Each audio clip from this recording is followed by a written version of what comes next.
तो नमस्कार जी, स्वागत है आप सभी लोगों का आपके अपने चैनल दिशा साइंस क्लास पे। मैं विजयेश कुमार आप सभी लोगों का स्वागत करता हूं इस बेहतरीन सी क्लास में। आइए जुड़िए, आज फिर से दोबारा हम लोग कोशिका चैप्टर में आ चुके हैं और इस चैप्टर में हम लोग कोशिकांग के बारे में पढ़ेंगे, सेल ऑर्गन्स के बारे में बात करने वाले हैं। बहुत ज्यादा इंपॉर्टेंट ये सेशन होगा क्योंकि कोशिकांग से जुड़ी हुई बहुत सारे कंसेप्ट बनते हैं जो आपके एग्जाम में पूछे जाते हैं। तो उन सारे कंसेप्ट के बारे में हम लोग इस क्लास में समझने का प्रयास करेंगे। तो एक बार सभी लोग जुड़ जाइए और जुड़ करके बताइए कि मेरी आवाज आप तक कैसी पहुंच रही है और ऑडियो वीडियो की क्वालिटी कैसी है। सभी बच्चों का इस क्लास में गुड इवनिंग है, स्वागत है। जितने भी बच्चे अभी लाइव जुड़े हैं एक बार सभी लोग दबा करके शेयर और लाइक कर दीजिए ताकि जितने बच्चे अभी तक नहीं जुड़े हैं सारे बच्चे जुड़ जाए। चलिए, मेरे साथ वैसे ही बहुत सारे बच्चे जुड़े हैं, जैसे राम बाबू, तेज प्रकाश, अमरजीत कुमार, सुबोध कुमार, विनय कुमार, सुमित पाल, मनदीप कुमार पांडे, उसके बाद बबलू कुमार, यदुवंशी, रागनी, संगीता, किशन कुमार, उसके बाद संध्या कुमारी, उसके मिलन यदुवंशी, लड्डू हुसैन, ऋतिक बादल, उसके बाद मिस्टर रोहित कुमार, उसके बाद यदुवंशी, विनय कुमार, उसके बाद एमडी नसीम, उसके बाद किशन कुमार, अमृता मोड़िया, बहुत सारे एमडी नसीम, विजय कुमार, बहुत सारे बच्चे जुड़े हैं। तो अब नाम तो बहुत लोगों का बोल दिए, बहुत लोगों का नाम बोल दिए, तो एक बार सारे लोग शेयर कर देंगे। दबा करके लाइक और शेयर होना चाहिए। क्लास की स्टार्टिंग करते हैं, मजा आ जाएगा इस क्लास में। आप लोग जानते हैं कि लेक्चर नंबर कितना है, ये लेक्चर नंबर 3 चल रहा है। बिल्कुल 3 लेक्चर है। हम लोग चैप्टर नंबर 8 पढ़ रहे हैं। कोशिका जीवन की आधारभूत इकाई होती है और इसमें आज हम लोग पढ़ेंगे कोशिकांग के बारे में। ठीक है, बिल्कुल कोशिकांग के बारे में पढ़ने वाले हैं। तो चलिए एक बार आप लोग शेयर कर दीजिए और जैसे शेयर करेंगे फैक्ट ऑफ द डे आपके सामने आ जाएगा। बिल्कुल फैक्ट ऑफ द डे आज आपके सामने हम लेकर के आए हैं। देखिएगा फैक्ट ऑफ द डे क्या है, ध्यान समझिएगा। आप लोग जानते हैं कि अगर फैक्ट ऑफ द डे, ध्यान से देखिए, अब जब आप किसी व्यक्ति का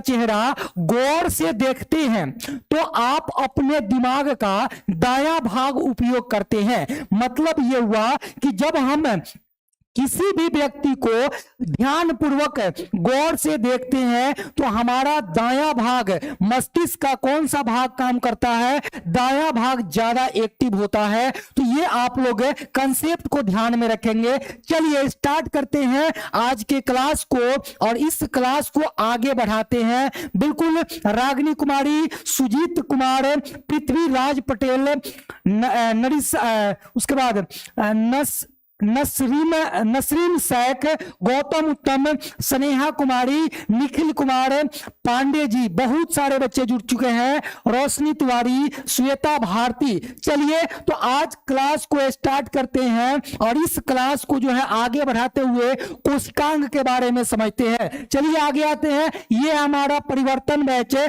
जो 11th साइंस के लिए है। तो जो भी बच्चे इस क्लास में इनरोल नहीं हुए हैं तो दिए गए नंबर पे या के माध्यम से आप जो है इस क्लास में जुड़ सकते हैं। तो चलिए आगे बढ़ते हैं, आगे आते हैं और बात करते हैं किसकी, कोशिकांग की बात करते हैं। अब देखिए कोशिकांग क्या होता है। आपके मन में पहला सवाल तो यही बनता होगा कि गुरुजी ये कोशिकांग क्या होते हैं। बिल्कुल सही आप लोग सोच रहे हैं, कोशिकांग क्या होता है। ठीक है, अब देखिए ये जो है आप कोशिका का चित्र देख रहे हैं। ठीक है, हाँ ये आप कोशिका का चित्र देख रहे हैं।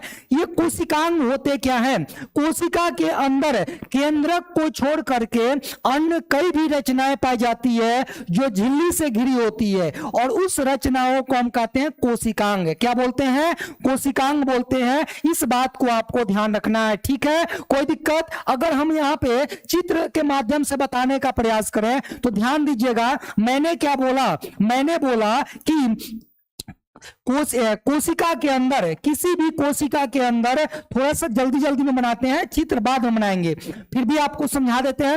ये मान के चलिए कि ये कोशिका हो गई, क्या हो गई, ये हो गई कोशिका।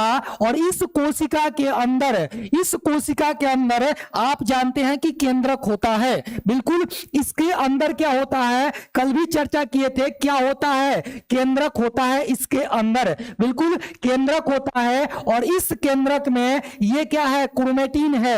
याद आ रहा है, ये क्या है, क्रोमेटिन है। और इस केंद्रक के अंदर ही आप लोग ये देखे थे कि ये चारों तरफ से जो आप झिल्ली देख रहे हैं, ये जो है केंद्रक को चारों तरफ से क्या कर रही है, घेर रही है।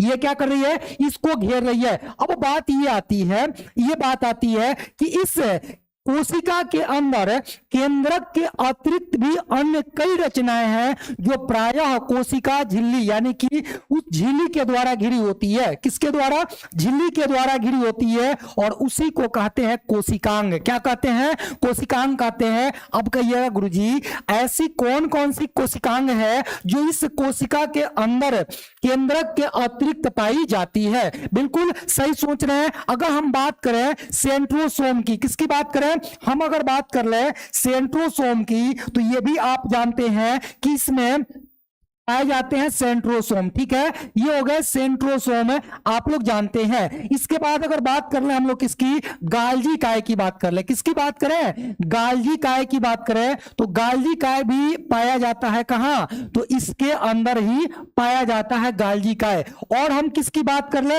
अगर हम बात कर ले माइटोकॉन्ड्रिया की, किसकी, माइटोकॉन्ड्रिया भी आपको इसमें देखने को मिलेगा। बिल्कुल, ये हो गया माइटोकॉन्ड्रिया। ठीक है, माइटोकॉन्ड्रिया हो गया। उसके बाद लाइसोसोम आपको देखने को मिलेगा।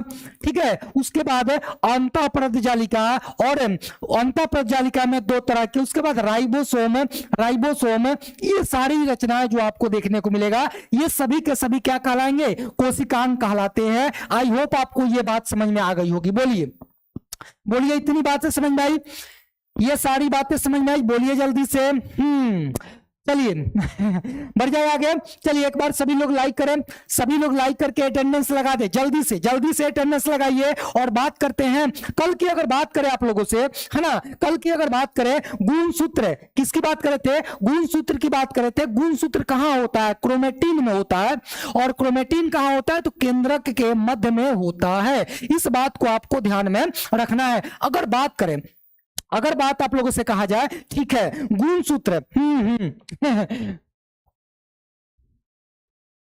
सर मेरा नाम क्यों नहीं लेते हैं, रागिनी कुमारी ले लिया आपका नाम। चलिए, हाँ चलिए, अगर हम बात करें कि मानव शरीर की कोशिका में गुणसूत्र कितने होते हैं, तो आप सभी लोगों को पता होगा मानव शरीर के कोशिकाओं में गुणसूत्रों की संख्या या तो 23 जोड़ी रहेगा, और ना तो उसका डबल कर दीजिए तो 46 रहेगा। ये बात आप लोग जानते हैं, 23 जोड़ी या 46 संख्या में होगा। तो ये बात आप सभी लोगों को पता होगा।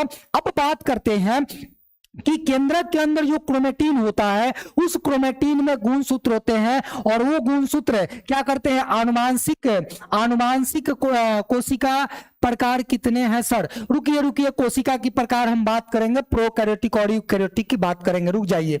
हाँ ठीक है, हाँ प्रोकैरियोटिक और यूकैरियोटिक की बात हम लोग करने वाले हैं, रुक जाइएगा। बिल्कुल, हाँ 46 बच्चे दे रहे हैं आंसर। चलिए आगे बढ़ जाते हैं। अब बात हम लोग करते हैं कि ये हाँ 23 जोड़ा या 46 होते हैं। ठीक है, अब कोशिकांग क्या होता है लिखना शुरू करेंगे। बोलिए ये कोशिकांग क्या होता है, लिख सकते हैं आप लोग।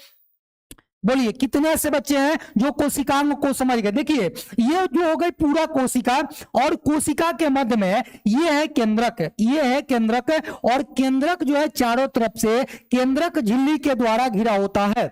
सर फिगर बनाना पड़ेगा क्या, एकदम फिगर बनाना पड़ेगा आपको। ये 5 नंबर में आएगा क्वेश्चन, ध्यान दीजिएगा। ये जब हम यूकैरियोटिक की बात करेंगे तो यूकैरियोटिक कोशिका जंतु और पादप दोनों में पाई जाती है, दोनों का चित्र अलग अलग होता है। ठीक है, तो जब हम बात करेंगे जंतु कोशिका की उस टाइम चित्र बनाएंगे। ठीक है, हाँ उस टाइम बनाएंगे, दोनों बनाना पड़ेगा। जंतु कोशिका का इलेक्ट्रॉन सूक्ष्मदर्शी चित्र और पादप कोशिका का इलेक्ट्रॉन सूक्ष्मदर्शी चित्र दोनों बनाना पड़ेगा। ठीक है, चलिए तो ये हो गए। अब इसके अंदर पाई जाने वाली संरचना देखिएगा, एक तो यहां पे आप लोग देख रहे हैं तारक काय या तारक केंद्र। ठीक है, तो ये क्या है, तो आप कहेंगे ये कोशिकांग है जो कोशिका के अंदर पाई जाती है। ठीक है, लाइसोसोम, लाइसोसोम। लाइसोसोम को आत्महत्या की थैली या आत्मघाती कहा जाता है, यह भी बात आपको ध्यान रखना है। ठीक है, तो अगर सीधे आपसे क्वेश्चन पूछा जाएगा कि आत्महत्या की थैली किसे कहा जाता है,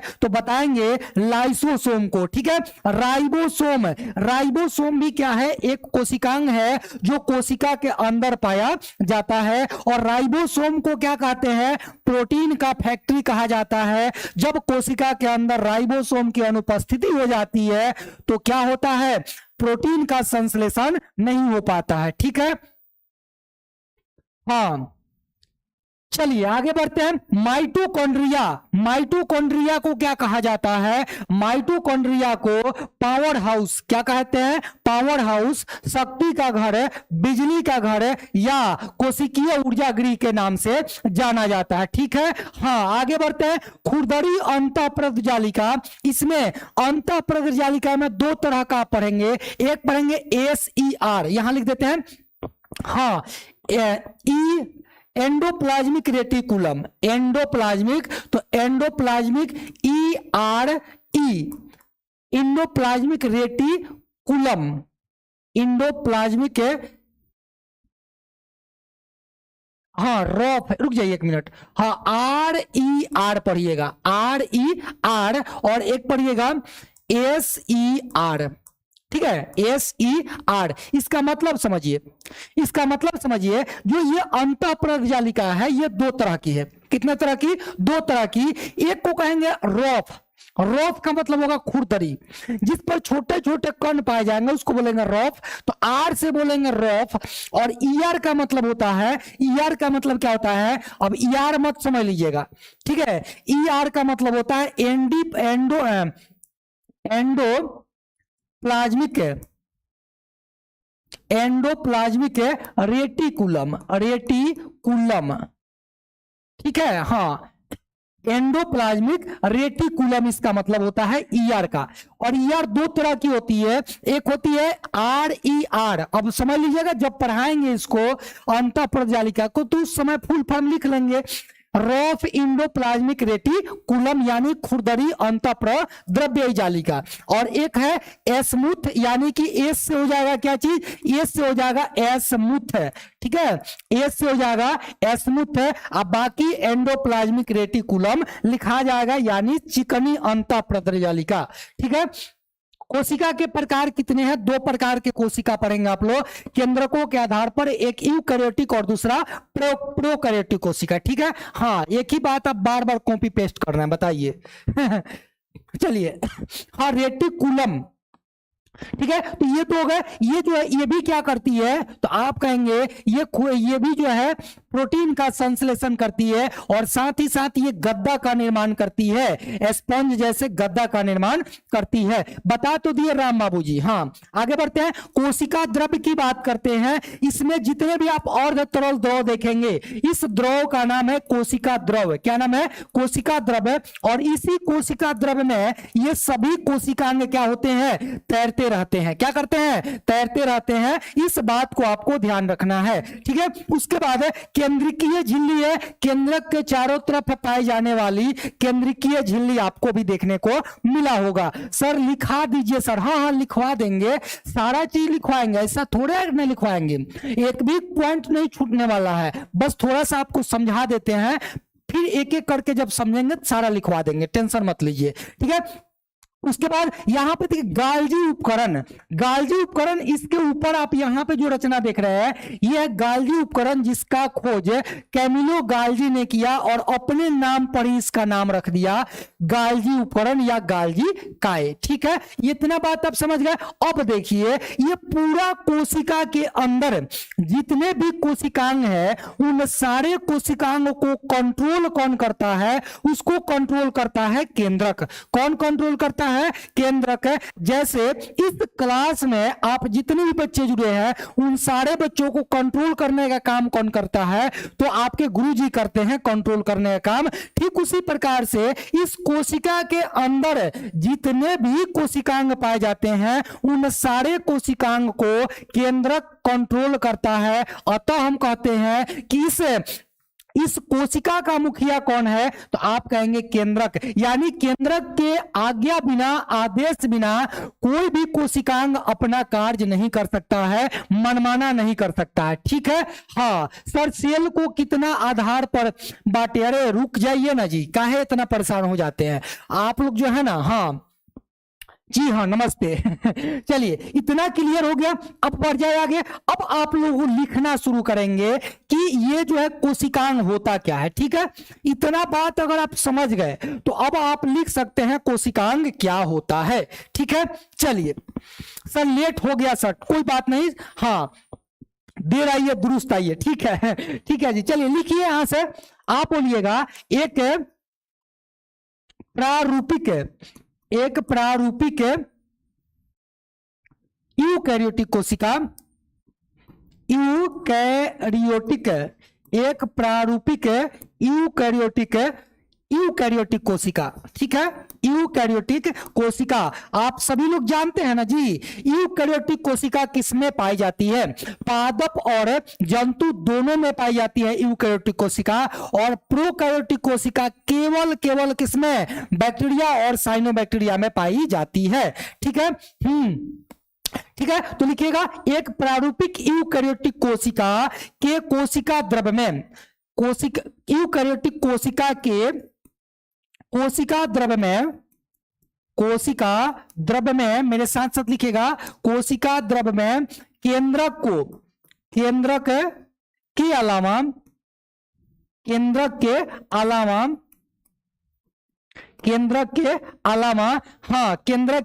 अलावा झिल्ली से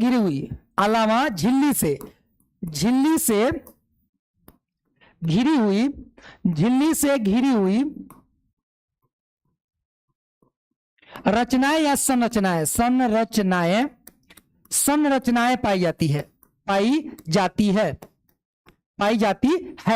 जिसे क्या कहते हैं? चलिए, संरचनाएं पाई जाती है जिसे कोशिकांग, जिसे क्या कहते हैं जी? जिसे कोशिकांग, सेल ऑर्गेन्स, क्या कहते हैं? सेल ऑर्गेन्स कहा जाता है। ठीक है। हाँ, ये केंद्रक को छोड़ करके, किसको? केंद्रक को छोड़ करके अन्य जितनी भी रचनाएं हैं ये सभी के सभी जो है झिल्ली के द्वारा घिरी हुई है, और इसी को क्या कहते हैं? कोशिकांग कहते हैं। ठीक है, इसको क्या कहते हैं? कोशिकांग कहते हैं। आप लोग ऐसे भी बोल सकते हैं, सिंपल भाषा में आप बोल सकते हैं कि कोशिका द्रव में अनेक रचनाएं तैरती हुई दिखाई पड़ती है, उसको क्या कहते हैं? कोशिकांग कहते हैं। या ऐसे बोलेंगे कि कोशिका झिल्ली और केंद्रक के बीच कोशिका द्रव में पाई जाने वाली जितनी भी रचनाएं हैं सभी को कोशिकांग कहा जाता है। ठीक है, इतना बात समझ में आ गया? बोलिए, अगर इतना बात अगर आपको समझ में आ गया तो आप लिखिए यस। जल्दी से सभी लोग लिखेंगे, अगर इतनी बातें अगर समझ में आ गई तो जल्दी से लिखेंगे यस। हाँ, एंडोप्लाज्मिक रेटिकुलम होता है। क्या लिखे हैं? एंडोप्लाज्मिक रेटिकुलम लिखे तो है जी। हाँ, यहां लिखे तो है, देखिए इंडोप्लाज्मिक रेटिकुलम लिखे हैं। हाँ ठीक है, चलिए इतना क्लियर। एंडोप्लाज्मिक, इस पर बात करेंगे, परेशान मत होइए। हाँ ठीक है, चलिए एक बार सभी लोग यस लिखेंगे। एंडोप्लाज्मिक रेटिकुलम, बिल्कुल। चलिए यस यस। कोशिका सांस लेती है क्या सर? कोशिकीय श्वसन जब पढ़ेंगे तो वहां पूरा क्लियर हो जाएगा, परेशान मत होइए। कोशिका चक्र भी जब पढ़िएगा तो वहां आपको ऑक्सीजन देखना पड़ेगा कि ऑक्सीजन वहां जरूरत है। ऑक्सीजन के बिना जो है कोशिका जीवित नहीं रहेगी। तो आपको क्या लगता है कि बिना ऑक्सीजन के जीवित रहेगी? नहीं, उसके अंदर भी कोशिका चाहिए, ऑक्सीजन चाहिए, क्योंकि उसके अंदर भी क्रियाएं होती है। और कौन सी क्रिया? आप जो है पाइरूवेट वाला में पढ़ोगे तो वहां भी आप लोगों को ध्यान रखना है। कोशिका द्रव में पाई जाने वाली रचनाओं को कोशिकांग कहते हैं। ऐसे भी आप बोल सकते हैं। बिट्टू कुमार बोल रहे हैं, ठीक है। चलिए, क्या हाल चाल है सर? एकदम ठीक है जी, अपना बताइए। इतना समझ में आ गया? बढ़ जाएगा। चलिए, बहुत बढ़िया। सारे बच्चे लिख रहे हैं कि यस गुरुजी, यस यस, समझ में आ गया। ठीक है, अब अगर बात कर लेते हैं, हम ध्यान दीजिएगा, यहीं पे अगर हम बात करें एक स्लाइड लेकर के आपको समझाते हैं। कल वाली बात को थोड़ा सा एक बार दोहराते हैं, एक बार इसलिए दोहराते हैं ताकि आपको एकदम स्पष्ट समझ में आ जाए। दो तरह की कोशिका आप लोग देखें, दो तरह की, एक थी यूकैरियोटिक और दूसरा प्रोकैरियोटिक। ठीक है, एक थी यूकैरियोटिक और दूसरा प्रोकैरियोटिक। तो यहां अगर हम बात कर ले, किसकी बात कर ले, हम बात कर लेते हैं यूकैरियोटिक की। सबसे पहले यहां लिखते हैं यूकैरियोटिक कोशिका। ठीक है, चलिए एक बार ध्यान दीजिएगा इधर। यहां अगर हम दे दें यूकैरियोटिक कोशिका, यूकैरियोटिक कोशिका, ठीक है, यूकैरियोटिक कोशिका। और दूसरी कौन सी कोशिका, तो आप जानते हैं दूसरी जो होती है प्रोकैरियोटिक कोशिका, प्रोकैरियोटिक कोशिका। अब यहां से आप लोगों से कुछ सवाल पूछेंगे हम, ठीक है, कुछ सवाल आप लोगों से हम यहां से पूछने वाले हैं। तैयार हैं आप लोग, बोलिए। अगर तैयार हैं तो सारे लोग कमेंट बॉक्स में लिखेंगे यस गुरुजी तैयार हैं। जो क्वेश्चन पूछना है आप पूछ सकते हैं, बिल्कुल एकदम तैयार रहना भी है आप लोगों को। अब देखिए, मैंने आप लोगों के सामने पहला क्वेश्चन दाग दिया। लीजिए, पहला क्वेश्चन आपसे पूछे कि जो यूकैरियोटिक कोशिका होती है, इस यूकैरियोटिक कोशिका में अस्पष्ट केंद्रक होता है या नहीं होता है। पहला क्वेश्चन है कि यूकैरियोटिक जो कोशिका आप देख रहे हैं, इस कोशिका में अस्पष्ट केंद्रक होता है या नहीं होता है। अगर होता है तो यस और नहीं होता है तो नो लिखेंगे। हाँ बिल्कुल, पहली बात इतना समझ गए। अब देखिए यहां बात आगे बढ़ते हुए, है ना, आगे बढ़ाते हुए और बात करते हैं यहां पे कि अगर हम बात करें किसकी, कि इसमें पाई जाती है या नहीं पाई जाती है, तो आप जानते हैं कि यूकैरियोटिक कोशिका में अस्पष्ट केंद्रक पाया जाता है। क्या आप कहते हैं कि इसमें अस्पष्ट केंद्रक पाया जाता है। बिल्कुल, जब अस्पष्ट केंद्रक की बात करते थे तो आप ये भी जानते हैं कि केंद्रक तो पाया जाता है और उसके चारों तरफ झिल्ली भी पाई जाती है, यानी अस्पष्ट केंद्रक। और हम कह सकते हैं कि अस्पष्ट केंद्रक के साथ साथ झिल्ली युक्त केंद्रक कैसा होता है, तो झिल्ली युक्त केंद्रक हम कह सकते हैं। यहां लिखेंगे केंद्रक, झिल्ली युक्त केंद्रक। हाँ, केंद्रक झिल्ली युक्त, यानी कि इसमें क्या होगा, जो केंद्रक पाया जाएगा उसमें क्या होगा, झिल्ली भी पाया जाएगा। इस बात को आप लोग जानते हैं। इधर लिखते हैं, यहां थोड़ा सा यहां लिखते हैं। हाँ, ये झिल्ली युक्त केंद्रक,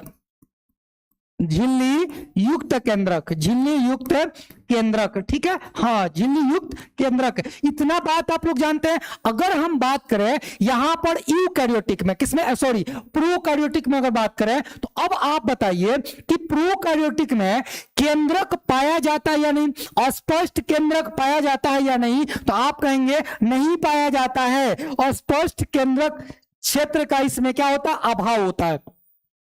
ठीक है, तो यहां लिखेंगे कि इसमें क्या होगा, अस्पष्ट केंद्रक झिल्ली का केंद्रक का क्या होगा, अभाव होगा। तो यहां लिखेंगे अस्पष्ट केंद्रक क्षेत्र नहीं पाया जाता है, या नहीं, ठीक है। हाँ, अस्पष्ट केंद्रक क्षेत्र नहीं, ये बात हो गया। अब देखिए यहां पर एक बात और आपको ध्यान रखना है कि अस्पष्ट केंद्रक क्षेत्र तो नहीं होगा और केंद्रक के चारों तरफ केंद्रक झिल्ली भी नहीं पाई जाती है। ठीक है, तो हम लिखेंगे झिल्ली रहित, केंद्रक झिल्ली रहित होता है। कैसा होता है, केंद्रक झिल्ली रहित होता है। रहित मतलब ना पाया जाएगा, सहित मतलब पाया जाएगा। इस बात को भी आपको ध्यान रखना है। ठीक है, इतना बात ध्यान गए। अब देखिए बात इतना से काम चलने वाला तो नहीं है बाबू, आगे तो बढ़ना पड़ेगा, कुछ जानना पड़ेगा। और ध्यान दीजिए। अब हम लोग सीधे चलते हैं कोशिकांग पर, क्योंकि हमारा जो है टॉपिक क्या है, टॉपिक मेरा है कोशिकांग।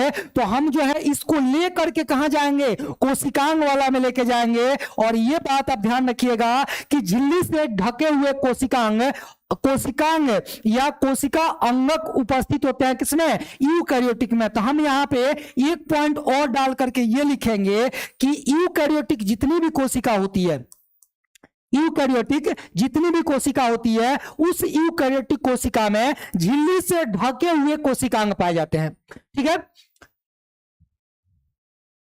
हाँ ठीक है, हाँ स्पष्ट केंद्रक, रहित का मतलब होता है नहीं, हाँ बिल्कुल ठीक है। तो हम कहेंगे यूकैरियोटिक कोशिका में जो भी कोशिकांग पाई जाती है वह कोशिकांग कैसी, झिल्ली से युक्त होती है या झिल्ली के द्वारा घिरी होती है। लेकिन अगर वही बात करें प्रोकैरियोटिक में, तो प्रोकैरियोटिक में जो भी कोशिकांग पाए जाते हैं उसमें झिल्ली नहीं पाई जाती है। इसी बात को स्पष्ट करने के लिए ये बात आपको बताना पड़ा। तो यहां लिखेंगे, क्या लिखेंगे, कहिएगा झिल्ली से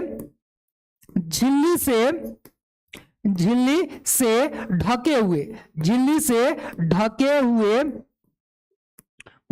कोशिकांग, कोशिकांग, ठीक है, कोशिकांग। और इधर लिखेंगे, इधर क्या लिखेंगे कि हाँ इधर लिखेंगे झिल्ली से घिरे हुए कोशिकांग अनुपस्थित, कोशिकांग उपस्थित लिख दीजिए, हाँ उपस्थित, ठीक है। और इधर लिखेंगे झिल्ली से, यहां भी स्टार दीजिए और लिखिएगा झिल्ली से घिरे हुए कोशिकांग, घिरे हुए कोशिकांग अनुपस्थित, ठीक है, अनुपस्थित। अब देखिए इतना बात तो आप लोग पहले से जानते थे कि अस्पष्ट केंद्रक किसमें, यूकैरियोटिक में, और केंद्रक का अभाव किसमें, प्रोकैरियोटिक में, ठीक है। अब इसी आधार पे इसको बांटा भी गया था, लेकिन इस बात को आपको गांठ बांध करके याद रखना है, इस बात को गांठ बांध करके याद रखना है। यह नया कॉन्सेप्ट आपके सामने आया है, ठीक है, यह नया कॉन्सेप्ट आया है कि प्रोकैरियोटिक जितनी भी कोशिका होगी उस कोशिकाओं में जो कोशिकांग होंगे उसमें कोशिका झिल्ली नहीं पाई जाएगी, यानी कोई झिल्ली इसमें नहीं पाई जाएगी, अनुपस्थित रहेगा। लेकिन यूकैरियोटिक में वो झिल्ली पाई जाएगी, ठीक है। इतना समझ गए, बोलिए इतना समझ गए। अब लीजिए एक आपके सामने एक और जो है एक स्पष्ट कर देते हैं कोशिकांगों को, ठीक है। हाँ सर मेरा नाम नहीं लेते हैं, चलिए रजनी कुमारी ले लिया आपका नाम, चलिए अब बोलिए। एक यहां पे कंसेप्ट क्लियर कर देते हैं जी, ठीक है। जो बात कर रहा है सबको ब्लॉक कर नहीं कर दी, ब्लॉक कर दीजिए, अच्छा ब्लॉक कर देते हैं, रुक जाइए। अब आपसे क्वेश्चन पूछेगा, देखिए क्वेश्चन यहां से कैसे पूछा जा सकता है। जो आप लोग यहां कोशिकांग देख रहे थे ना, अब यहां से क्वेश्चन कैसे बनते हैं एग्जाम में, ठीक है। अब आप 11th की बात करेंगे तो 11th के लिए तो काफी है, कुछ नहीं करना है, इतना काफी है। आराम से आप लिख लीजिएगा यूकैरियोटिक और प्रोकैरियोटिक। यूकैरियोटिक में अस्पष्ट केंद्रक होता है और प्रोकैरियोटिक में नहीं होता है, ये बात आप लोग लिख लीजिएगा। दूसरा, यूकैरियोटिक में जितने भी कोशिकांग होते हैं वो सारे का सारे झिल्ली के द्वारा घिरे होते हैं, और प्रोकैरियोटिक में जो कोशिकांग पाए जाते हैं बिना झिल्ली के होते हैं, कोई झिल्ली उसमें नहीं पाया जाता है। हाँ कोशिका कहां पाया जाता है सर, लो भाई अब भी आपको समझ में आ रहा है कोशिका कहां पाया जाता है। आप जब आप हैं तो आप हैं किसके बदौलत, कोशिका के बदौलत, यानी शरीर जो बना है वह कोशिका के द्वारा ही बना है। तो आप कहते हैं कोशिका कहां पाई जाती है, शरीर में कोशिका पाई जाती है। हमारा शरीर, जीवों का शरीर किससे बना है, कोशिका से बना है। राम बाबू थोड़ा मेहनत कीजिए, पढ़ने की जरूरत है, बायोलॉजी, हाँ बायोलॉजी को पढ़ने की जरूरत है, समझने की जरूरत है, ठीक है। हाँ ठीक है। अब एक यहां से जो क्वेश्चन पूछा जाता है उस पर थोड़ा सा हम लोग फोकस कर लेते हैं, ठीक है। कैसे कैसे क्वेश्चन आपसे पूछे जाएंगे। देखिए एक जो है आपको पता है कि कोशिकांग होते हैं, सारा चीज यहां पे क्लियर हो जाएगा। देखिएगा ये हो गया कोशिकांग, कोशिकांग यानी ये कोशिका के अंदर होंगे, बोलिए ये कोशिका के अंदर होंगे कोशिकांग। और इसमें कई तरह के कोशिकांग होंगे, यानी 3 तरह के कोशिकांग आपको देखने को मिलेंगे। 3 तरह के बोलिएगा तो कौन कौन, कुछ ऐसे कोशिकांग होते हैं, देखिए कुछ ऐसे कोशिकांग होते हैं इसमें जो दोहरी झिल्ली के द्वारा घिरे होते हैं, और कुछ ऐसे कोशिकांग होते हैं जिसमें एक ही झिल्ली होती है, और कुछ ऐसे कोशिकांग होंगे जो बिना झिल्ली के होंगे, ठीक है। तो बिना झिल्ली वाला एक्सेप्शन में चला जाएगा, अपवाद में चला जाएगा, ठीक है। इसकी बात करेंगे। यहां से क्वेश्चन पूछा हुआ था, दरोगा में भी पूछा हुआ था, एकदम सिंपल, ये 9th क्लास का ही क्वेश्चन था, लेकिन उसको घुमा दिया। देखिए कैसे क्वेश्चन यहां से बनते हैं। अब यहां बात करेंगे हम लोग तारक काय की, लाइसोसोम की, राइबोसोम की, माइटोकॉन्ड्रिया की, उसके बाद कोशिका द्रव्य की, खुरदरी अंतःपदजालिका की और केंद्रक की बात जब हम लोग करेंगे तो इसमें देखेंगे कौन कौन से कोशिकांग दोहरी झिल्ली के द्वारा गिरा है, कौन कौन से कोशिकांग एकहरी झिल्ली के द्वारा गिरा है और कौन कौन से कोशिकांग सिंगल माने बिना झिल्ली के होता है।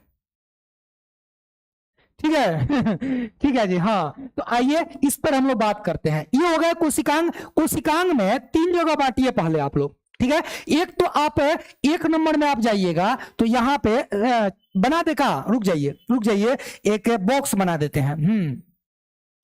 ये हो गए कोशिकांग, ठीक है। एक बॉक्स बना देते हैं, आपको आसानी से क्लियर हो जाएगा, ठीक है। यहां से ले लीजिए, हाँ ठीक है, बोलिए।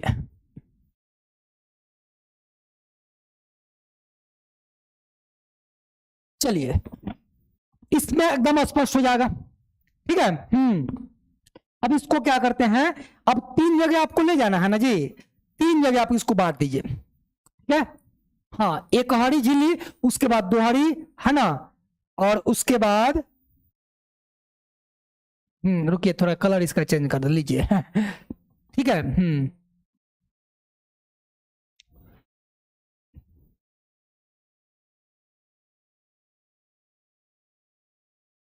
चलिए अब इसमें क्या करेंगे, लिख लेंगे।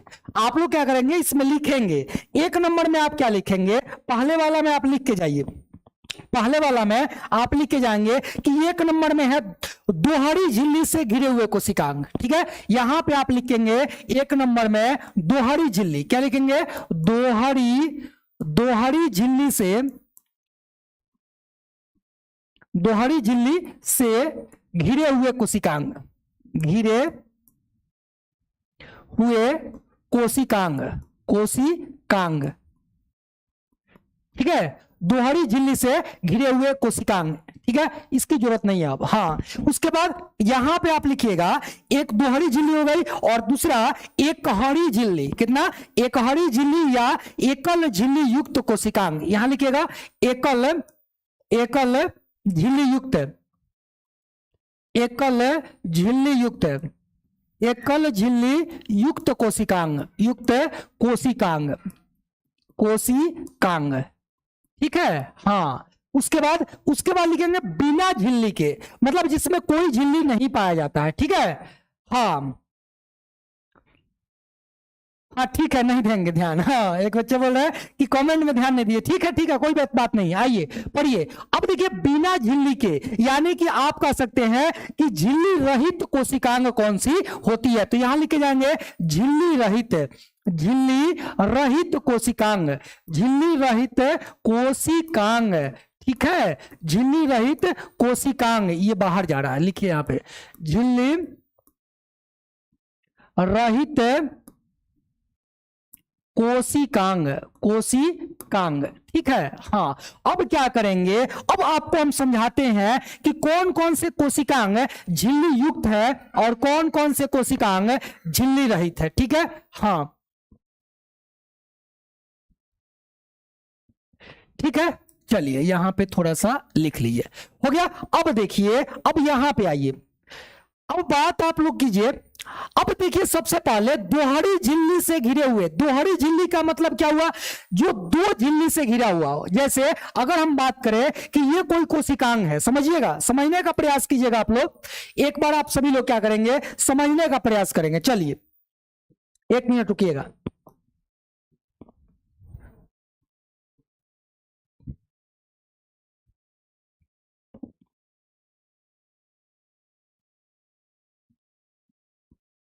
हाँ एक बार आप लोग इसको समझने का प्रयास कीजिए, ठीक है। चलिए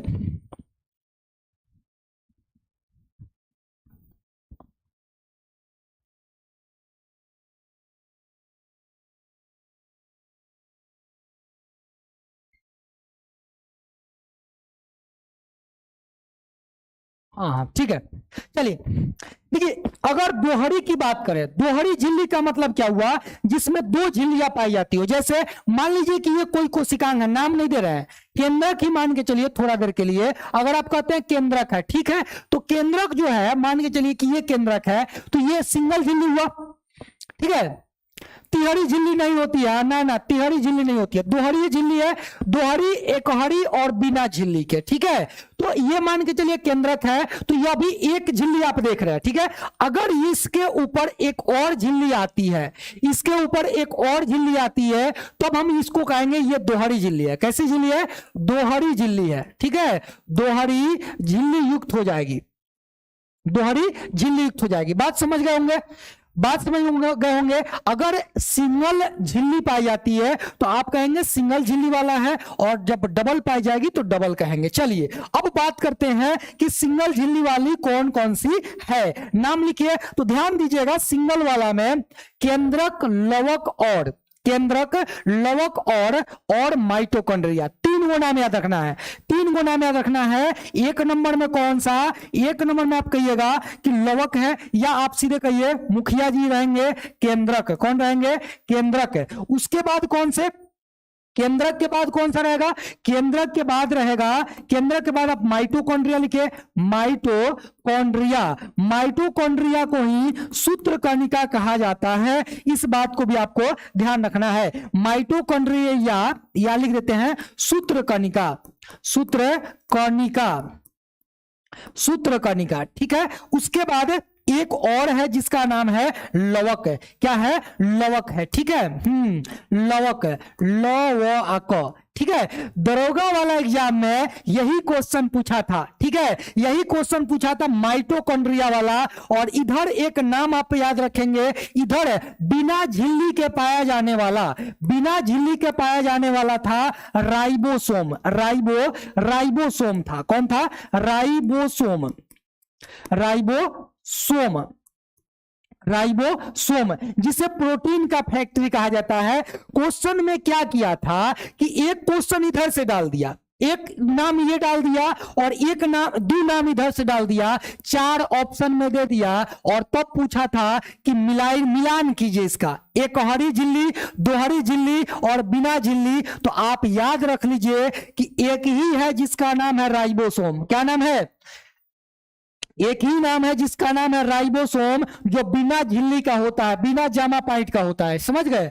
हाँ, इसमें कोई जमा पॉइंट इसमें नहीं होता है। वह कौन सा है? राइबोसोम है। और तीनों ऐसी रचना है, तीनों ऐसी कोशिकांग है जिसमें दोहरी झिल्ली पाई जाती है। कितने? दोहरी झिल्ली पाई जाती है। और बाकी जो बच गए, बाकी जो बच गए उस सारे के सारे एकल झिल्ली वाले होते हैं, सिंगल झिल्ली वाले होते हैं। और क्वेश्चन बहुत बार यहां से क्वेश्चन पूछा हुआ है, चाहे आप बीपीएससी की बात कर ले, चाहे आप दरोगा की बात कर ले, एसआई की बात कर ले, बिहार पुलिस की बात कर ले, वहां सारे जगह से क्वेश्चन यही जन से उठाता है, ठीक है। जब भी कोशिकांग के अंदर जाएगा तो क्वेश्चन यहीं से बनेगा कि किसमें कितनी झिल्ली होती है। हाँ, बिना पैजामा के यही होता है, बिना जामा पैंट का यही होता है, इस बात को आपको ध्यान रखना है। चलिए अब यहां लिख लीजिए कि कौन कौन सिंगल कोशिकांग वाला होता है, सिंगल लेयर वाला होता है, सिंगल झिल्ली के द्वारा होता है। चलिए बाकी जो बच गए, जैसे लाइसोसोम की बात कर लें, बाकी जो बच गए उसमें आ गया लाइसोसोम, लाइसोसोम, ठीक है, लाइसोसोम। और क्या बचेगा? और आप कहिएगा लाइसोसोम के बाद क्या आ जाएगा? लाइसोसोम के बाद गाल्जी काय, गाल्जी काय, ठीक है। और बताइए क्या आ जाएगा? गाल्जी काय के बाद क्या आ जाएगा? जल्दी से बोलिए। हाँ बिल्कुल, रसधानी आ जाएगा गुरुजी। हाँ, रसधानी आ जाएगा। सर यूपीएससी में भी, सर नहीं, हम तो यूपीएससी में अभी दिए नहीं एग्जाम ठीक है। हाँ सर, बिना जमा पैंट के होता है। हाँ हाँ, वही समझ लीजिए ना, ठीक है। हाँ ठीक है, चलिए यहां बात कर ले। अब आगे बात करें इस पे रिक्तिका यानी रसधानी, यहीं पे लिख देते हैं रसधानी, रिक्तिका का नाम छोड़िए, खाली लिखे रसधानी। हाँ, रसधानी, बिल्कुल। रसधानी की बाद अगर बात करें तो रसधानी के बाद क्या जाएगा? रसधानी के बाद आ जाएगा, आप याद कीजिए किसकी? अंतःप्रद्रव्य जालिका। उसमें चाहे एकहरी हो, चाहे जो चिकनी हो चाहे खुरदरी हो। तो हम यहां लिख देते हैं एक बार में अंतः प्रद्रव्ययी, अंतः प्रद्रव्ययी जालिका, जालिका, ठीक है, अंतः प्रद्रव्ययी जालिका। तो इतने नाम याद रहेंगे आपको, बोलिए इतने नाम आपको याद रहेंगे। हाँ चलिए, यहां क्वेश्चन जो पूछेगा आपसे, इस बात को ध्यान रखिए, यहां पे क्वेश्चन पूछेगा कि हाँ बिना झिल्ली के, यहां क्वेश्चन कैसे पूछेगा, क्वेश्चन पूछेगा बिना झिल्ली के, बिना झिल्ली के पाए जाने वाला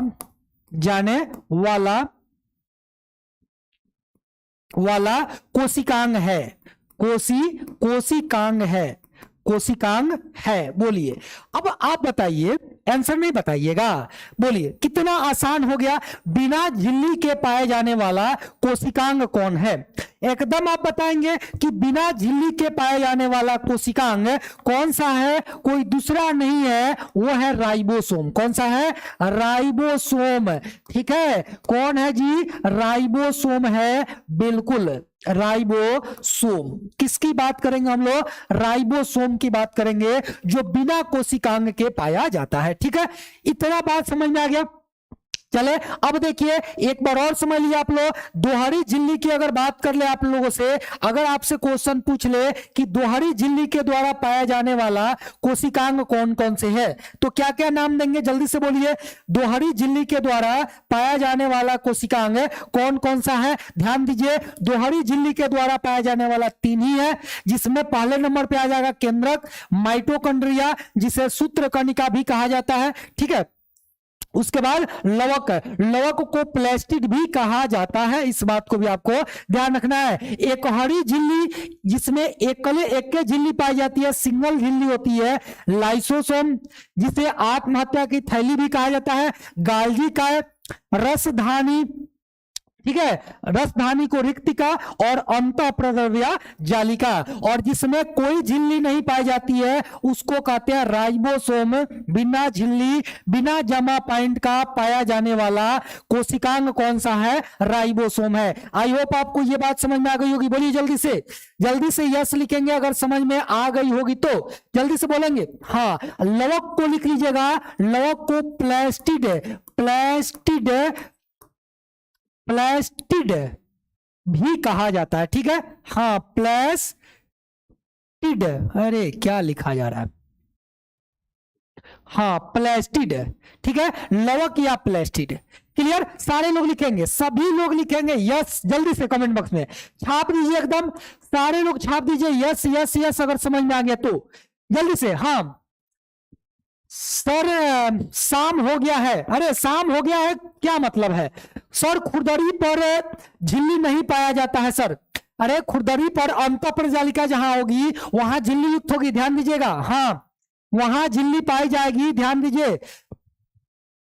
ओहो, आप जब कंसेप्ट लेके जाइएगा, उसी पर पाया जाने वाला जो छोटा छोटा कण है उसी का तो नाम है राइबोसोम। जब वहां पे राइबोसोम होगा, जब खुरदरी होगी तो वहां पर राइबोसोम होगा, और राइबोसोम होगा तो वहां पर झिल्ली नहीं होगी। अगर उस कॉन्सेप्ट में बात करेंगे तब, ठीक है, अगर उस कॉन्सेप्ट में बात करेंगे तब जाकर के आप कहेंगे कि खुरदरी वाला में झिल्ली नहीं पाया जाता है, ठीक है।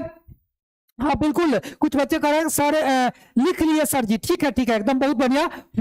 सर ठीक है, आगे बढ़ जाइए। हाँ छाप लिए सर अरे क्या बात करते हैं, छाप नहीं लिए, ये आपको माइंड में छापना है, यहाँ पे छापा होना चाहिए। इधर से 3 नाम और इधर से 1 नाम, 4 नाम ही याद रखना है। 3 इधर से दोहरी वाली और 1 इधर से बिना जमा पैंट वाली, और बाकी जो बच गई वो सारा गर्मी के दिनों में सिंगल शॉर्ट पहन करके रहने वाली होती है, जो यहाँ पे आती है, ठीक है। सारा वो क्लियर हो गया, आगे बढ़ जाते हैं। लीजिए अगले क्वेश्चन के तरफ चलते हैं, अगर आपको कोई दिक्कत नहीं हो तब। बोलिए आगे क्वेश्चन देखते हैं क्या आ रहा है। वाह क्या बात है, कोशिका क्वेश्चन आ गया, क्वेश्चन आ गया आपके सामने, जवाब दीजिए आप लोग। अब यह क्वेश्चन आपके सामने रहा और इस क्वेश्चन का आपको देना है जवाब, ठीक है। हाँ हम प्रयास करेंगे कि एक भी पॉइंट आपका ना छूटे, और जब आप किसी भी एग्जाम में बैठे तो वहां बायोलॉजी वीक ना हो, ये ध्यान रखिएगा। बायोलॉजी कभी भी आपका कमजोर नहीं होगा, चाहे आप किसी भी एग्जाम में बैठे, एकदम हंसते खेलते बायोलॉजी का क्वेश्चन जो है गर्दा उड़ा के आइएगा, ठीक है। हाँ, किसी भी एग्जाम की बात कर ले। चलिए इसका आंसर दीजिए। दोहरी झिल्ली डबल मेम्ब्रेन कोशिकांगों के उदाहरण लिखे। डबल मेम्ब्रेन की कोशिकांगों के उदाहरण अगर आपसे पूछा जाए तो कमेंट बॉक्स में आपको छाप देना है। सारे लोग जल्दी से छापेंगे, क्या इसका सही आंसर होगा। बिल्कुल दोहरी झिल्ली की हम बात करें, ठीक है, जल्दी से छापेंगे। बिल्कुल दोहरी झिल्ली, बिल्कुल कुछ बच्चे जो है लिखना शुरू कर दिए। दोहरी झिल्ली युक्त की बात अगर करेंगे तो दोहरी झिल्ली में लवक आ जाएगा। क्या आएगा? लवक आएगा। बिल्कुल लवक के बाद क्या आएगा, जल्दी से बोलेंगे। लवक के बाद माइटोकॉन्ड्रिया, बिल्कुल माइटोकॉन्ड्रिया, माइटोकॉन्ड्रिया। और बोलिए जी, और बोलिए माइटोकॉन्ड्रिया। और बताइए जल्दी से बताइए। माइटोकॉन्ड्रिया हो गया, और क्या आएगा? तो एक और है जिसको आप कहते हैं केंद्रक। क्या बोलते हैं? केंद्रक, न्यूक्लियस। चलिए यही है दोहरी झिल्ली युक्त कोशिकांग।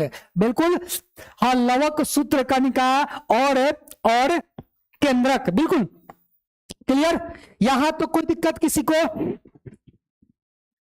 कोई दिक्कत, कोई परेशानी नहीं। बढ़ जाएंगे। चलिए आगे बढ़ते हैं, अगले क्वेश्चन पे आते हैं। ध्यान दीजिएगा। कोशिकाओं का आकार, किसका आकार? आप कहेंगे गुरुजी कोशिका के आकार की बात कर लीजिए। थोड़ा सा एकदम हम लोग बात करेंगे, कोशिका के आकार की बात करेंगे। अब ध्यान दीजिए इधर ठीक है, थोड़ा सा ध्यान दीजिए, ज्यादा ध्यान आपको नहीं देना है, ठीक है। यहां भी आपको एक जो है थोड़ा सा एक बॉक्स बनाना है, ठीक है। एक बॉक्स बनाना है यहाँ पे। कैसा बॉक्स बनेगा ये ध्यान दीजिए, ठीक है। हाँ, लवक, केंद्रक, माइटोकॉन्ड्रिया, ठीक है। पूरा नाम लीजिए। किसका पूरा नाम लीजिए? ऋषुराज, किसका पूरा नाम लेना है? चलिए अभी जो है आप एक बॉक्स बनाइए।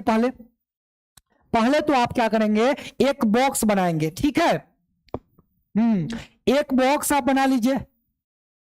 कहिएगा ये किसका बॉक्स है गुरुजी? हाँ, बना रहे हैं तो पहले समझ लीजिए, ठीक है। ये हो गया बॉक्स। इसका थोड़ा कलर चेंज कर देते हैं, दोनों एक ही जैसा हो गया। ओ अब ठीक है, ठीक है। अब इस बॉक्स में आपको क्या करना है, दो पार्ट बना लीजिए, ठीक है। इसमें दो पार्ट बना लीजिए। कोशिकाओं का आकार छोटा होता है क्या सर जी? अलग अलग आकार होगा ना। अभी WBC RBC की थोड़ा सा बात कर लेंगे, और फिर हमारे शरीर में कोशिका जो पाई जाती है उसकी बात कर लेंगे।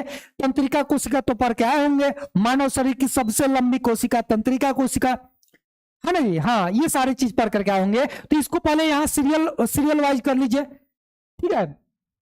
चलिए यहां से वो खींच देते हैं, तो ये हो जाएगा सीरियल वाइज, ठीक है। ये क्रम में आ जाएगा। चलिए ये हो गया। उसके बाद क्या करते हैं, आप एक बीच से लाइनिंग खींच लीजिए। हाँ, एक आप क्या कीजिए, यहां से लाइनिंग खींच लीजिए। सारे लोग ऐसे बॉक्स बना लेंगे, ठीक है। सारे लोग ऐसे बॉक्स बना लेंगे, और फिर आप क्या करेंगे,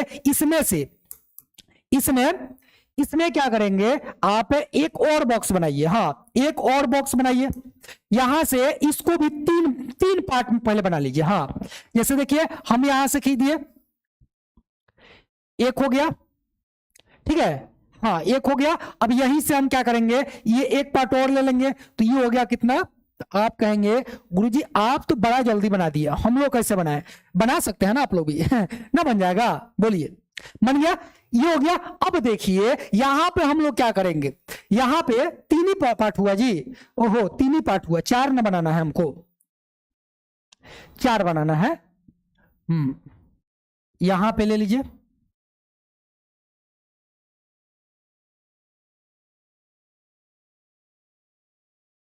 चलिए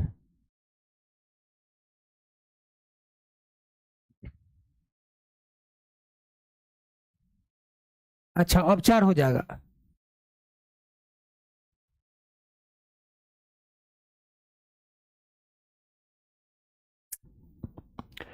अच्छा, एक पार्ट हो गया ना जी, एक पार्ट हो गया, और यहीं से ये हो गया दूसरा। अब 3 दिखने लगा और एक यहां से और बैठा देंगे, अब हो गया 4 पार्ट। ठीक है, चलिए क्लियर। अब ये हो गया एक, ध्यान दीजिएगा आप लोग, यहां पे आप लोग सारा क्लियर कर लीजिए, सारा चीज क्लियर कर लीजिए। आज के बाद कोई भी कंफ्यूजन नहीं होना चाहिए, ठीक है, कोई भी कंफ्यूजन नहीं होना चाहिए। चलिए, तो पहला 1 नंबर यहां पे, 2 नंबर यहां लिख लीजिए, 3 नंबर यहां लिख लीजिए, 4 नंबर यहां लिख लीजिए, इतना क्लियर। अब देखिए आपके जो बुक में 2 चीजें तो आपको याद होना ही चाहिए। पहला चीज आपको याद होना चाहिए RBC, red blood cell, red blood cell लाल रक्त कणिकाएं, और दूसरा क्या याद होना चाहिए, डब्ल्यूबीसी, व्हाइट ब्लड सेल। इन दोनों का आकार पता होना चाहिए, कैसा आकार होता है, ठीक है। तो अगर बात करें हम लोग किसकी, अगर हम इसमें बात करें किसकी, आरबीसी की, किसकी बात करेंगे बाबू, हम बात करेंगे आरबीसी की, रेड ब्लड सेल की, आरबीसी की बात करेंगे। हिंदी में लिखना पड़ेगा जी, बोलिए, हिंदी में लिखना पड़ेगा क्या, चलिए लिख देते हैं, लाल रक्त कणिकाएं, कणिकाएं। लो जी, इसमें नहीं ना आएगा, रुकिए, यहां से 1 2 3 अभी तो एक और बनाना पड़ेगा। चलिए,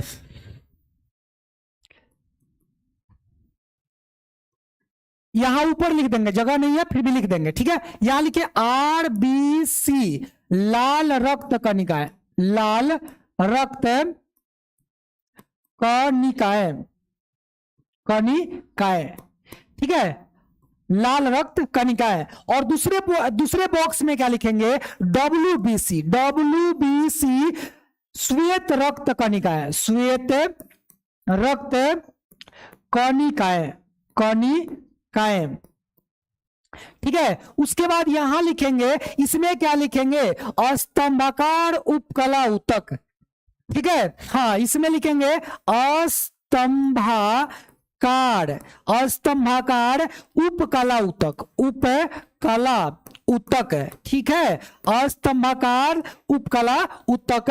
और लास्ट वाला में आप लिखेंगे तंत्रिका ऊतक न्यूरॉन, क्या लिखेंगे, तंत्रिका ऊतक, लिखिएगा तंत्रिका ऊतक नहीं जी, कोशिका लिखिए, तंत्रिका कोशिका, तंत्रिका कोशिका, जिसे न्यूरॉन आप कहते हैं, ठीक है, जिसे आप क्या कहते हैं, न्यूरॉन, ठीक है। इतना क्लियर हो गया, इतना बात आप लोग लिख लेंगे। अब देखिए ये जो नाम आप लिखे हैं, अब यहां जगह नहीं है, फिर भी हम जो है यहां पे डाल देते हैं हेडिंग, आप लोग थोड़ा सा मैनेज कर लीजिएगा, ठीक है, हाँ आप लोग थोड़ा सा मैनेज कर लीजिएगा। ये सब क्या है, कोशिका है, तो यहां लिख देते हैं हम लोग कोशिका के प्रकार, दिख रहा है, कोशिका, कोशिका के प्रकार, कोशिका के प्रकार। और यहां पे इस कोशिका का क्या होगा, इस कोशिका का आकार इसमें हम लिखेंगे, ठीक है, इसमें लिखेंगे कोशिका का आकार। क्वेश्चन आपसे पूछता है कि आरबीसी का आकार कैसा होता है, बिल्कुल आपसे क्वेश्चन जीवन काल की बात नहीं हो रही है, आकार की बात हो रही है, ठीक है, कि इसका आकार कैसा होता है। ध्यान दीजिएगा, आप कहिएगा कि आरबीसी का आकार उभिया अवतल होता है, कैसा, आप कहेंगे उभिया अवतल होता है। अब आप कहिएगा उभिया अवतल कैसा होता है। चलिए हम बात करते हैं फिजिक्स की, ठीक है, हाँ थोड़ी सी फिजिक्स की दुनिया में चलते हैं ना। आप फिजिक्स में पढ़े होंगे एक उत्तल और दूसरा अवतल और तीसरा समतल भी पढ़े होंगे। आप बताइए कि कौन सा दर्पण है जिसका परावर्तक जो सतह होता है वह धसा होता है।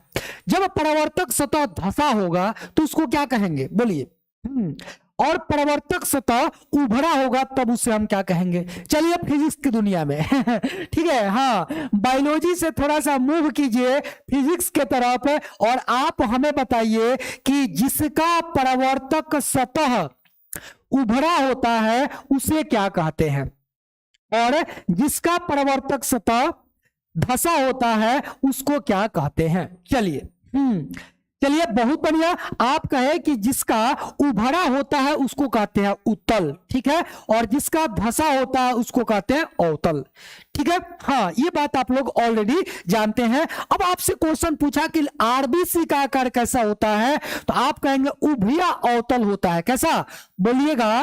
उभया वतल या उभया वताकार, उभया अवतल, वतल, उभया वतल कैसा आकार है? उभया अवतल आकार का होता है, ठीक है। बोलिए यहां तक कोई दिक्कत है, कोई परेशानी है तो बताइए। चलिए, हाँ बिल्कुल, अवतल उत्तल में आप लोग आ गए। और जिसका परावर्तक सतह ना तो धसा होगा और ना ही उभरा होगा, उसका सपाट होगा, प्लेन होगा, तब क्या कहेंगे? तब क्या कहेंगे जल्दी से बताइए। एक बार आप लोग इसका आंसर दीजिए, फिर आगे बढ़ते हैं। डब्ल्यूबीसी का आकार जब आपसे पूछे तो आप कहेंगे डब्ल्यूबीसी का कोई आकार नहीं होता है, अमीबीय आकार का होता है, यानी कि इसका कोई निश्चित आकार नहीं होता है, ठीक है। ये कैसा होगा तो कहिएगा अमीबीय, अमीबीय, अमीबीय होता है। कैसा? अमीबीय होता है, अर्थात इसी में लिखिएगा अर्थात अनिश्चित, अनिश्चित होता है, अनिश्चित होता है, ठीक है। कैसा होता है? अनिश्चित होता है। बहुत बढ़िया, सारे बच्चे लिख रहे हैं समतल होता है सर जी, समतल होता है, बिल्कुल समतल होता है जिसका प्रवर्तक सतह ना तो धसा है और ना ही उभरा है, ठीक है। चलिए बढ़ जाए आगे। यस, बोलिए आगे बढ़ जाए। अब ये दो चीज समझ गए कि आरबीसी का आकार उभया अवतल और डब्ल्यूबीसी का आकार अमीबीय अर्थात अनिश्चित। अब एक क्वेश्चन आप लोगों से पूछ लेते हैं पे, बोलिए एक क्वेश्चन यहीं पे आप लोगों से पूछ लेते हैं कि आरबीसी का जीवन काल कितना होता है। एक क्वेश्चन यहां से बन जाएगा कि आरबीसी का जीवन काल, जीवन काल, ठीक है, आरबीसी का जीवन काल। और जब आप आरबीसी का जीवन काल बताइएगा तो वही जो नहीं बताइएगा डब्ल्यूबीसी का जीवन काल, ठीक है, डब्ल्यूबीसी का जीवन काल, ठीक है। दो क्वेश्चन आपके सामने रहा, ठीक है, जल्दी से बताइए। चलिए आगे बढ़िए। अब बात करते हैं स्तंभाकार उपकला उत्तक की। अगर हम स्तंभाकार उपकला की बात करें तो इसके नाम से ही पता चल रहा है अस्तंभाकार, यानी कि ये कैसा होगा? अस्तंभ के समान होगा। कैसा? अस्तंभ के समान होगा। तो आप कहेंगे इसका आकार कैसा होता है? अस्तंभाकार होता है, अस्तंभाकार, अस्तंभाकार होता है, बस कोई बात नहीं है, ठीक है। हाँ हाँ, स्तंभाकार होता है। और स्तंभाकार कहने के साथ साथ आप कह सकते हैं लंबी और सरकरी। तो इससे अच्छा है आप लिख के जाइए लंबी एवं सरकरी। कैसी? लंबी एवं सरकरी, सरकरी, ठीक है। और तंत्रिका कोशिका जिसे न्यूरॉन कहते हैं, और आप लोग न्यूरॉन जानते हैं कि न्यूरॉन हमारे शरीर की सबसे लंबी कोशिका है। कुछ बच्चे 0 दिन लिख रहे हैं, प्रेम ऑफिशियल लिख रहे हैं 00 ठीक है जी। हाँ चलिए यहां पे देख लीजिए, अगर बात किए थे आरबीसी के जीवन काल की तो ये कितना होता है? 20 से 120 दिन, 20 से 120 डेज, ठीक है। और इसका कितना? 4 से 5 डेज, ठीक है, 4 से 5 डेज। क्लियर हो गया। अब न्यूरॉन की बात करते हैं। हमारे शरीर की सबसे लंबी कोशिका न्यूरॉन है, तो ये कैसी होगी? लंबी एवं शाखित होगी। कैसी? लंबी एवं शाखित। कैसी? लंबी एवं शाखित। तो ये रहा हाँ कोशिकाओं के आकार से संबंधित बातें, ठीक है। चलिए इतना क्लियर हो गया, इतना क्लियर हो गया तो बोलिए इतना अगर क्लियर है तो आप लोग बोलेंगे यस सर क्लियर है, आगे बढ़ जाइए। हाँ आगे बढ़ जाइए, जल्दी से बोलिए यस, बोलिए जल्दी से, सारे लोग लिखेंगे यस। अगर समझ में आ गया तो सभी लोग लिखेंगे यस जल्दी से।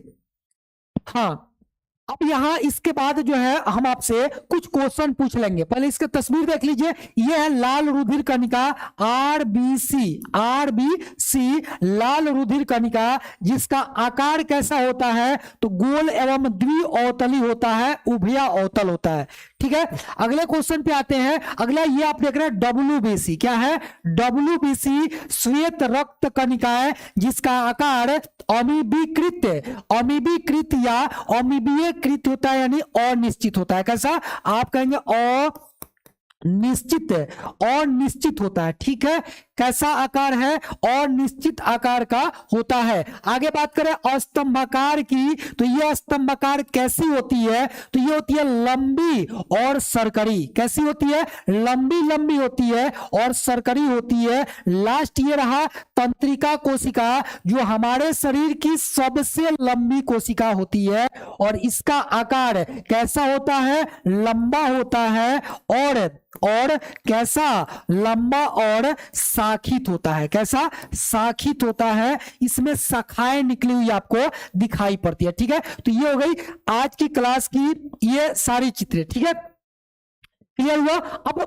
बस 5 मिनट का टाइम आपका लेंगे, और 5 मिनट में अरे और है जी, अब ये पादप कोशिका है। ठीक है, ये पादप कोशिका। ठीक है, कुछ तस्वीरें यहाँ पे पादप कोशिका का भी है। यहाँ देखिए ये है पादप कोशिका, और पादप कोशिका में कौन सी है, एक वाहिनिकाएं है जो जाइलम में आती है। किसमें, जाइलम, किसमें आती है, जाइलम में आती है, और जाइलम से आप लोग पहले से परिचित हो चुके हैं। ठीक है, हाँ पहले से परिचित हो चुके हैं जाइलम से। ठीक है,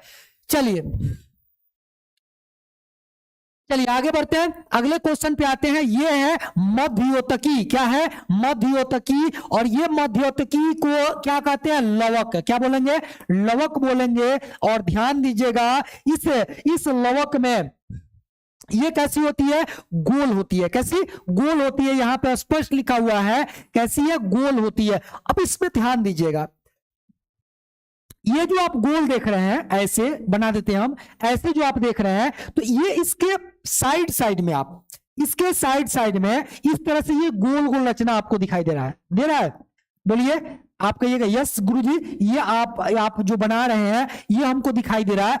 ये क्या है तो ये है हरित लवक। क्या है, ये है हरित लवक, हरित लवक। और ये जो गोल दिखाई पड़ रहा है, इसका नाम है मध्योतकी। क्या है, मध्योतकी। तो इसका मतलब तो ये हुआ कि जो मध्योतकी होती है वह हरित लवक युक्त होती है। अर्थात हम कह सकते हैं, अर्थात मध्योतकी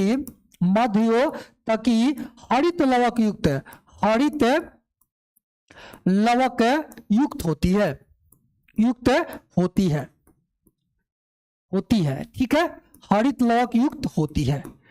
ठीक है, बोलिए इतना क्लियर हुआ, जल्दी से बोलिए क्लियर हुआ नहीं हुआ। आगे बढ़ते हैं, है ना। आगे क्वेश्चन आ गया, मानव की लाल रुधिर कणिका आरबीसी का आकार कितना होता है। अगर आपसे डायरेक्ट क्वेश्चन ये आता है कि मानव के आरबीसी का आकार कितना होता है, अगर हाँ मेजरमेंट की बात कर ली जाए तो मेजरमेंट में आप लिखेंगे 7 माइक्रोमीटर। कितना, 7 माइक्रोमीटर होता है। कितना होता है, 7 माइक्रोमीटर होता है। ठीक है, आगे बात करते हैं कोशिका द्रव की, और ये कोशिका द्रव लॉन्ग क्वेश्चन है, इस पर हम लोग कल बात करेंगे। ठीक है, कोई दिक्कत, इस कोशिका द्रव के बारे में हम लोग कल बात करने वाले हैं। ये आप लोगों के लिए होमवर्क रह गया। ठीक है, ये आपको हम होमवर्क में दे देते हैं, इसको आपको पूरा करके कल आना है। ठीक है, इसको पूरा करके कल आपको आना है। ठीक है जी, एमएम में नहीं माइक्रोमीटर बोलिए। हाँ, अरे लाइक कोई नहीं किया, कोई बात नहीं, लाइक नहीं किया है तो हाँ, कोई बच्चा अगर लाइक नहीं किया है तो क्या दिक्कत है, कोई दिक्कत नहीं है, बस हम अपना मेहनत कर रहे हैं। सर आज आप 2 घंटे पढ़ाइए प्लीज सर। और भी क्लास है ना इसके बाद। चलिए, बाकी आप लोगों को क्लास कैसा लगा जरूर बताइएगा। ठीक है, कुछ क्वेश्चन रह गए, जिसको कल पूरा करेंगे फिर। ठीक है, और कल के क्लास में आप लोग इसके आगे पढ़ेंगे, ठीक है। एक एक करके कोशिकांग के बारे में पढ़ने वाले हैं, ठीक है। कोई दिक्कत है तो बताइए जल्दी से। क्लास कैसा लगा एक बार बोलिए, कुछ बातें करना है आप लोगों से। हाँ, रिवीजन चल रही है आपकी, टाइम इज ओवर सर। ठीक है सर, आप हम क्यों करते हैं? अच्छा, हम नहीं करेंगे, कोई बात नहीं। रोहित कुमार, नीट के बारे में बताइए सर जी। नीट के बारे में अभी आप 11th कीजिए ना, 12th में चलिए तो आपको बता देंगे। हाँ, अभी तो आप पूरी मजबूती से आप पढ़िए बायोलॉजी को, 11 12 पूरा अच्छी तरह से पढ़िए, क्योंकि 50% 200 क्वेश्चन में से आपको 100 नंबर क्वेश्चन सीधे बायोलॉजी से आएंगे। यानी जितने नंबर का आपका पेपर होगा उसका आधा नंबर बायोलॉजी से आएगा, इसलिए बायोलॉजी को स्ट्रॉन्ग कीजिए। उसके बाद फिजिक्स और केमिस्ट्री को भी पढ़िए। 11 12 ठीक से पढ़िए, आप एकदम बेहतरीन तरीका से पढ़िए। उसके बाद अभी आप 11th में है, आगे बढ़िए, आगे धीरे धीरे सब कुछ ठीक हो जाएगा, ठीक है। हाँ हाँ, एक गाना सुना दीजिए सर, अभी यही बाकी है। हाँ चलिए ठीक है, क्लास बहुत अच्छा लगा गुरुजी, थैंक यू। चलिए मिलते हैं कल के क्लास में आप सभी लोगों के साथ। सर मैथ का क्लास क्यों नहीं हो रहा है? अच्छा होगा मैथ का क्लास, सर थोड़ा बिजी है। मस्त लगा सर जी। समीर आदि गाना नहीं सुना सकते हैं। आप पहले जो है पास कीजिए, है ना, और आइएगा।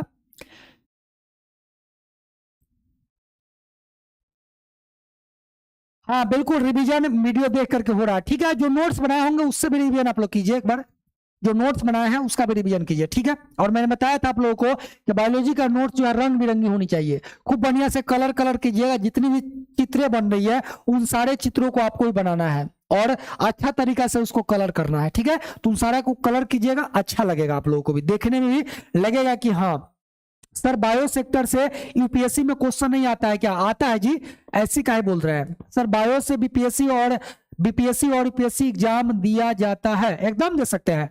आरके एजुकेशन एकदम दे सकते हैं, कोई दिक्कत नहीं है। बायो से आप ग्रेजुएशन कीजिए, उसके बाद यूपीएससी और बीपीएससी दोनों बैठ सकते हैं, कोई दिक्कत नहीं है। चलिए ठीक है, मिलते हैं कल के क्लास में। जो भी अगर डाउट होगा या जो कुछ भी पूछना होगा आप कमेंट बॉक्स के माध्यम से पूछ सकते हैं, बहुत सारे बच्चे पूछते भी है, अच्छा लगता है देख करके, ठीक है। तो चलिए मिलते हैं कल के क्लास में, अपना ध्यान रखिएगा, बाय बाय, टेक केयर, धन्यवाद आप सभी लोगों का।